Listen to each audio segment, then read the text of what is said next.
বড় একটা এড়ে গরু দিতে হবে 5 লক্ষ টাকা দিয়ে, 10 লক্ষ টাকা দিয়ে। এটা আমার আল্লাহ কখনো চান না। হ্যাঁ, সেই সম্পদ যদি হয় লিগাল ওয়েতে, আপনার দাদা, পরদাদা, আপনার বাবা, আপনি জন্মসূত্রে অথবা লিগাল ওয়েতে অর্থ উপার্জন করেছেন, মানুষের হক নষ্ট করেন নাই, চুরি ডাকাতি ছিনতাই চুল পরিমাণ সোয়া নাই, সেখান থেকে আপনি দেন বড় গরু, আল্লাহ সেটাই কুরবানি করবেন।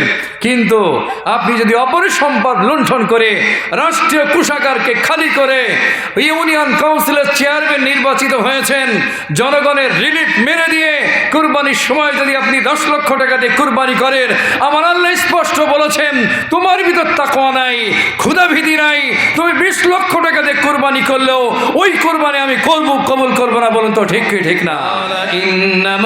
ইয়াতাকাব্বালুল্লাহু মিনাল মুত্তাকিন, আল্লাহ তাআলা হলো মুত্তাকিদের কুরবানিকে আল্লাহ কবুল করে থাকেন।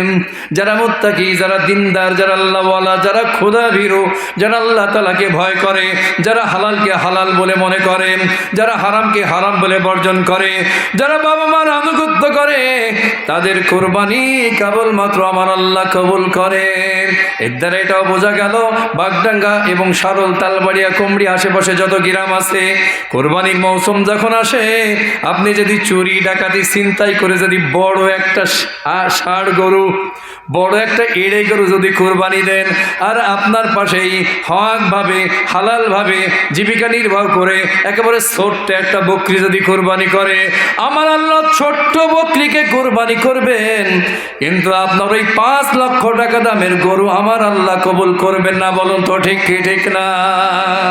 আমি বলি না, আমার আল্লাহ বলেছেন ইন্নামা ইয়াতাকাব্বালুল্লাহু মিনাল মুত্তাকিন, আল্লাহ তাআলা মুত্তাকিদের কুরবানিকে আল্লাহ কবুল করেন। সুতরাং বড় একটা এড়ে গরু দিতে হবে 5 লক্ষ টাকা দিয়ে, 10 লক্ষ টাকা দিয়ে। এটা আমার আল্লাহ কখনো চান না। হ্যাঁ, সেই সম্পদ যদি হয় লিগাল ওয়েতে, আপনার দাদা, পরদাদা, আপনার বাবা, আপনি জন্মসূত্রে অথবা লিগাল ওয়েতে অর্থ উপার্জন করেছেন, মানুষের হক নষ্ট করেন নাই, চুরি ডাকাতি ছিনতাই চুল পরিমাণ সোয়া নাই, সেখান থেকে আপনি দেন বড় গরু, আল্লাহ সেটাই কুরবানি করবেন। কিন্তু আপনি যদি অপরের সম্পদ লুণ্ঠন করে রাষ্ট্রীয় কোষাগারকে খালি করে ইউনিয়ন কাউন্সিলের চেয়ারম্যান নির্বাচিত হয়েছেন, জনগণের রিলিফ মেরে দিয়ে কুরবানির সময় যদি আপনি 10 লক্ষ টাকা দিয়ে কুরবানি করেন, আমার আল্লাহ স্পষ্ট বলেছেন তোমার ভিতর তাকওয়া নাই, ক্ষুধাভীতি নাই, তুমি 20 লক্ষ টাকা দিয়ে কুরবানি করলেও ওই কুরবানি আমি কবুল করব না। বলুন তো ঠিক কি ঠিক না?